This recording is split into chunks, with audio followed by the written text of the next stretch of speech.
hindi sumipot ang ilang House members sa Senate flood control hearing para hindi umano ma-prejudice ang investigasyon ayon kay Senator Lacson.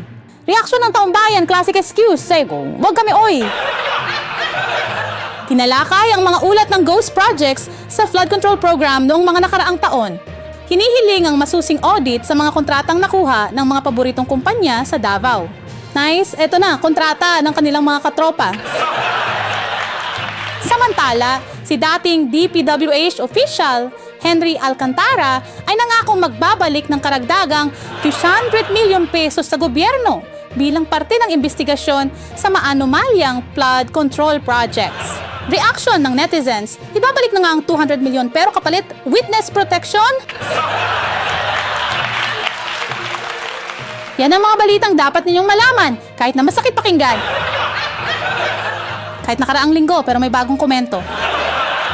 Magandang gabi, Pilipinas. Ako si Cass Contis, matulog ng mahimbing kasi bukas may bago na namang aabangang hearing.